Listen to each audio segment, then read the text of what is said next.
Cara, o caso do PSG pra mim é quase pra ser estudado, né? Como que eles estavam prestes a cair na Champions League na fase de grupos e depois os caras conseguiram a partir de janeiro ali mudar completamente a chave e virar um time que botou alguns dedos já numa final de Champions, cara. Já aconteceu isso no passado, né?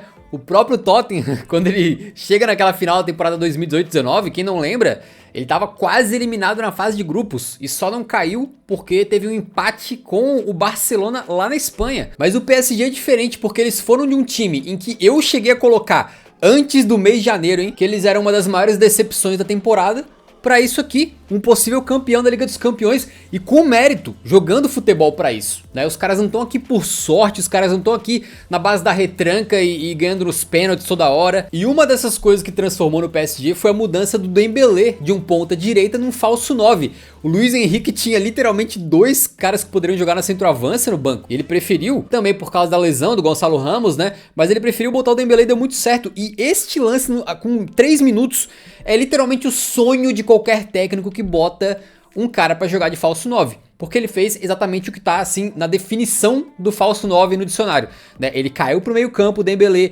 pegou uma bola por lá, abriu pro Kvara, o Kvara, né, levou pra ponta, fez a jogada dele, trocou pra trás. E o Dembélé, né, um 9 talvez estaria aqui, onde tá o Fabian Ruiz, né? O Dembélé tava ali mais pra trás, explorando o espaço vazio e mandou, cara, com uma rara felicidade de canhota. A gente sabe que ele bate com as duas pernas, o cara pegou muito bem e tem um ângulo por trás que mostra, cara, que ela vai bater no jogador do PSG, acho que é o Fabian, né? Ele tira o corpo da frente e aí o jogador do Arsenal, tipo, bota a perna na frente da bola, assim, cara, um milésimo de segundo atrasado. E ela vai muito no cantinho, cara, ela bate na trave do David Raya ali e entra, né? Um belo gol do Paris. Cara, começou o jogo muito bem, o jogo era no Emirates, mas não parecia, porque o Arsenal ficou bastante acuado no começo da partida, o PSG dominando a posse de bola, né, como a gente sabe que eles têm a capacidade de fazer, e criando chances. Essa aqui é uma que o Marquinhos vai pro ataque lá de camisa 9, e o Hakimi bota na cabeça dele, só que ele acaba cabeceando em cima do David Raya ali, né. Tem essa jogada do Kvaratskhelia que é um pouco polêmica, o Kvara passa no meio de 3 camaradas, e aí o Timber bota o braço aqui e dá uma segurada. Só que o próprio Timber meio que tira o braço, né? Por isso que o juiz, eu acho que interpretou que não foi pênalti. Ele entendeu que não teve força ali na situação pra derrubar o Kvara. Mas, cara, eu acho que é um lance bem cinza. Eu entendo os argumentos dos dois lados, porque ele de fato chega a dar uma segurada no Kvara. Não é que, tipo assim, antes de tocar ele tira o braço. Não, ele chega a dar uma segurada e aí o Kvara cai. Olha só, esse lance aqui dá pra ver. Então, não é aquele pênalti claríssimo, na minha modesta opinião, mas eu também não acho que o Kvara se jogou. Eu acho que ele foi impedido de permanecer, tendo a achar que foi mais pênalti do que não pênalti, tá? Mas eu entendo os argumentos pros dois lados aí.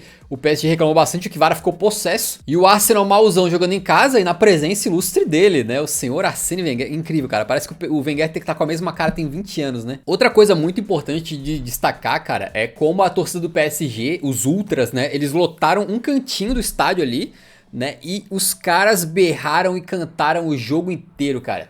Muitas vezes tu ouvia a torcida gritando e era a torcida do PSG. E a do Arsenal mais naquele estilo da torcida inglesa ali, né, fica quietinha, daqui a pouco dá uns gritos e tal, mas sem a capacidade de gerar um ambiente de pressão por 90 minutos, entendeu? Então a torcida do PSG foi mais barulhenta no jogo e talvez até por isso que o Paris tenha se sentido em casa nesse começo da partida. Essa aqui é uma bola que sobra com o Doué na ponta esquerda, ele puxa pra dentro, bate e o David Raya faz uma defesa espetacular, muito, muito, muito boa. Depois o Fabian Ruiz tá aqui, ele pega joga a bola na trave, só que tava impedido já. Agora o Doué, cara, ele é um guri... Cara, a gente tem que falar mais dele, rapaziada. Porque ele tem menos de 20 anos e ele, cara, talvez seja meio forte, mas às vezes ele me lembra o Neymar, cara. A facilidade que ele tem com a bola no pé, assim, de pedalar, de puxar, ele tem uma agilidade inacreditável. Assim, ele bota na frente, ele rapidinho já tá na pelota ali. É muito difícil acompanhar esse garoto. E hoje ele fez vários lances, assim, incríveis, só que muitas vezes tomando a decisão errada. Então, tentando sair driblando num momento que não era pra fazer isso. A partida dele não achei que foi muito boa, mas ele tem um potencial muito alto, creio eu. É só mais no final do primeiro tempo que o Arsenal, cara, esboça uma mínima reação e começa a ir pro ataque, né?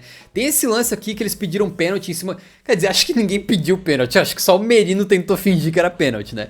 Porque, sinceramente, ele entra na área, vai chutar, o Donnarumma, vocês podem ver atrás de mim aqui, ó, já tá se jogando pra defender, né? Porque ele acha que o chute vem. E o João Neves, não foi a única vez na partida que ele chegou assim de última hora pra travar. E aí eu achei que tinha sido pênalti na hora. Só que depois, cara, o juiz tava muito bem. Cara, olha a posição do juiz. Isso aqui é um posicionamento de elite do juizão, tá? Não acho que a arbitragem dele foi de elite. Muito pelo contrário, acho que ele fez bastante merda até. Mas nesse momento aqui, o cara tá ali, colado no lance, tá inclinado assim, ó. O bicho tá olhando com uma lupa ali no bagulho. E o João Neves, de fato, desarmou só na bola. Ele chega antes do Merino e desarma ali. Acho que não foi absolutamente nada. E aqui, quando o Arsenal cria a primeira chance deles, cara, já era lá pros... O que era isso aqui? Uns 40 minutos do primeiro tempo, talvez? No momento de troca eventual ali nas pontas, né? O Saka tava lá na esquerda. Ele cruza e o Martinelli... Cara, o cruzamento foi muito bom, só que o Martinelli teve que se esticar muito. E aí ele até consegue finalizar, só que não na direção do gol. E convenhamos, estaria impedido também. Creio eu aqui que se passar uma linha, né? Tá bem impedido. Essa falta que o Hakimi toma amarelo, eu não consegui screenshotar a falta em si, mas a falta... Cara, de verdade, se tu rever, a falta que ele faz no meio do campo e toma amarelo é menos falta do que aquele braço do Timber no Kvara lá, tá? Então o critério do juizão, na minha opinião, meio que inexistente. Eu até tirei esse screenshot pra me lembrar de falar disso. E duas das melhores jogadas do Arsenal na partida, em que literalmente alguém saiu na cara do gol pra fazer e sair pro abraço, foram caras que pegaram a bola e deram uma carregada, em que o Arsenal parou um pouco do negócio de passar muito a bola e deixou alguém avançar com ela, né? Esse aqui primeiro é o Lewis Skelly, né? O Lewis Skelly tava mais pelo meio campo, ele foi trazendo e mandou um passe sensacional aqui, fazendo essa linha aqui para o Martinelli entrar. O Martinelli, creio que se fosse pro VAR, tá por um pouquinho em posição legal. Ele chega na cara do Donnarumma, até tenta fazer o certo, né, cara? Bater no canto contrário do Donna ali. Só que o Donna, cara, é um jogador, velho, que ele é muito talentoso. A gente sabe disso desde que surgiu no Milan com 16 anos. Melhor jogador da Eurocopa 2021. Só que ele tem um histórico de falhas na Champions, né? Em várias edições aí. Ficou um pouco marcado por isso. Mas, cara... Ele tá fazendo uma Champions sensacional, cara. Contra o Liverpool ele foi muito bem. E essa bola aqui contra o Martinelli também é uma defesa monstruosa, muito boa dele. Que certamente tá com cara de que vai ser o melhor goleiro da Champions quando ela acabar. Claro que depende muito de onde vai o PSG, né? Mas acho que pegando no nível que ele tá pegando, só o Courtois já caiu, né? Então acho que o Donnarumma tá na pole position aí pra ser o melhor da competição, vamos ver. E depois sai o gol do Arsenal, cara, logo que começa o segundo tempo. No segundo tempo os caras fazem aquela jogadinha deles, né? Que os caras adoram, aquele trenzinho da alegria ali, totalmente... Cara, se mostrar isso aqui pra quem não entende de futebol é até difícil explicar, né, velho? Mas enfim, os caras fazem um trenzinho da alegria, se metem só entre os jogadores do PSG só na última hora ali. E o Rice colocou a bola perfeita pro Merino, que cabeceou muito bem. O Merino que não jogou de atacante hoje, né? Jogou de meio campista. Mas ele fez o gol como centroavante ali. O problema é que tava impedido. Então não adiantou nada. Seria muito épico, cara, se o Arsenal, tipo, vai pra final com um gol desse assim, né? Daquele lá que é o treinador de bolas paradas do Arsenal, que inventou esse método aí maluco do trenzinho da alegria. E essa aqui é outra jogada que eu achei que o Arsenal, eles conseguiram criar depois que alguém carregou muito a bola em vez de tocar tanto, né? O Rice pega essa bola até meio longe aqui, vai arrancando. E aí isso abre espaço, porque quando uma arrancada dá certo, basicamente o cara passa pelo primeiro marcador. Quando ele passa pelo primeiro marcador, ele começa a desmontar o time adversário, porque alguém tem que fazer a cobertura para impedir ele. Quando esse alguém vai fazer a cobertura, esse alguém deixa um buraco em outro lugar. E se o jogador passa por mais um, aí é outro cara que vai ter que deixar um buraco em algum lugar para tentar parar ele, né? Por isso que as arrancadas às vezes funcionam tão bem. E o Rice meio que fez isso, deu uma bagunçada no PSG e deixou o Trossard na cara do gol. O Trossard jogou meio que de falso 9, né? Só que aqui ele tava na ponta esquerda com o Martinelli invertendo ali.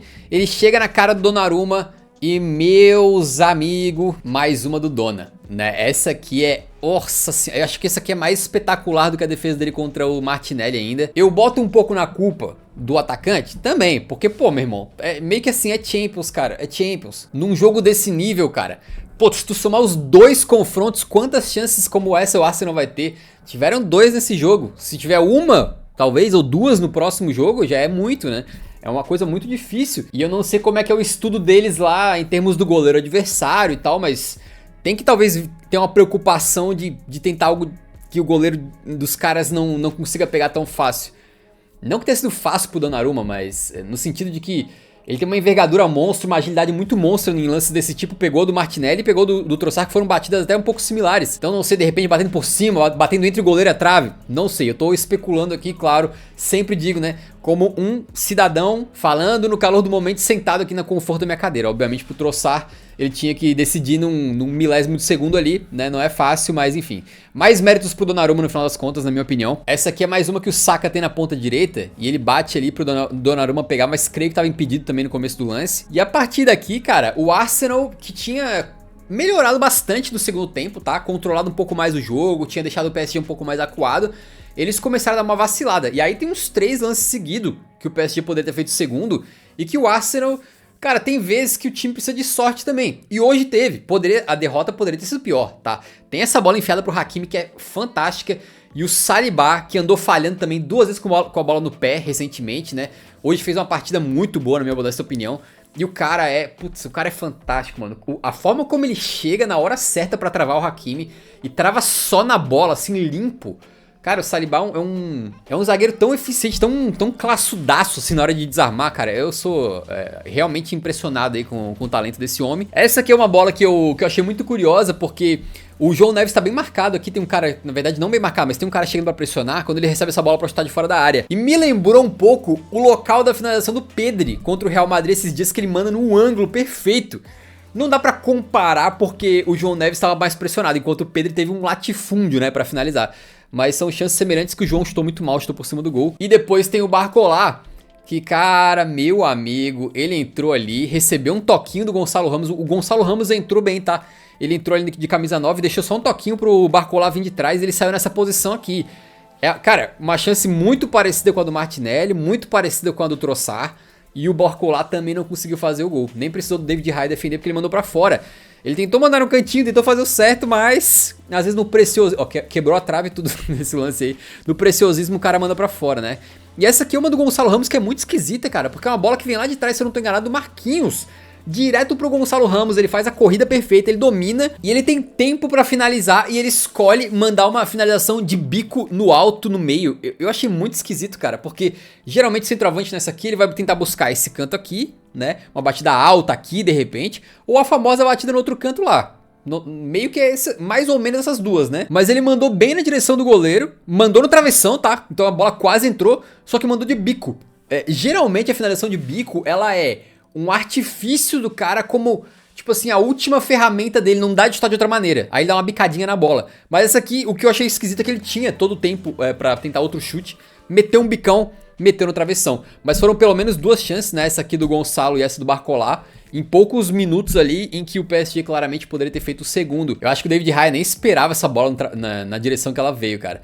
E ainda dá tempo de um último lance do Arsenal em que a bola vem pro Martinelli. Ele prepara o corpo, olha só, ele tá igual aquele meme do gatinho jogando golfe, né? Eu não sei de onde é que eu tirei que o gatinho tá jogando golfe, mas é esse meme aqui. Ele tá quase na posição perfeita, né? Um pouquinho exagerado, mas enfim, ele... Na real, eu exagerei demais. Mas o cara tá ali na posição... Ele fez o movimento correto. Só que o bicho... Caraca, meu irmão. Último lance da partida, o cara mandou na lua, velho, na lua. Ganhou o Luiz Henrique, que é um técnico mais experiente. Obviamente, é um técnico que já ganhou essa competição, já ganhou a Champions. E é um técnico que tem muito mérito, cara, porque ele transformou esse time do PSG da água pro vinho. Eu não acho que a partida do PSG foi brilhante hoje. Foi muito boa talvez os primeiros 30 e poucos minutos do primeiro tempo ali. Também tiveram aquelas chances no final. Foi uma partida boa dos caras fora de casa. Não brilhante, não arrasadora, mas achei muito justa. E 1 a 0, cara, tá de ótimo tamanho pros caras levarem lá pra Paris, onde o buraco vai ser mais embaixo pro Arsenal. Creio que naquela assim de buscar justiça no futebol que não existe, o Arsenal justamente merecia um empate, não conseguiu, criou chances pra conseguir um empate, né? Inclusive se a gente for olhar nas estatísticas aqui, teve mais gols esperados, finalizações pau a pau ali, finalizações no alvo também, grandes chances 3 contra 2, cara, foi um jogo muito equilibrado. Talvez o resultado correto seria 1 a 1. Tá tudo aberto, não acredito que o Arsenal deva perder as esperanças. É difícil tu ganhar do PSG lá, mas não é impossível, né? Agora, vai ser tenso. Em casa, essa pressão que o PSG conseguiu meter nesse jogo vai ser maior. Provavelmente por mais tempo. Provavelmente vão criar mais chances.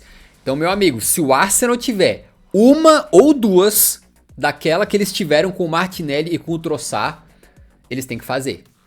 Talvez vai ser isso aí que vai definir esse confronto. Não consigo ver também sendo uma parada louca no jogo de volta, tipo um 4 a 3. não acho que é pra esse tipo de jogo. Não acho nem que o estilo do Arsenal permita muito algo assim, mas creio que tá tudo aberto, obviamente com uma vantagem pro Paris, né? Gostei bastante do jogo do Rice hoje, do Saliba também, achei que o Timber em alguns momentos foi bem, Lewis Skelly.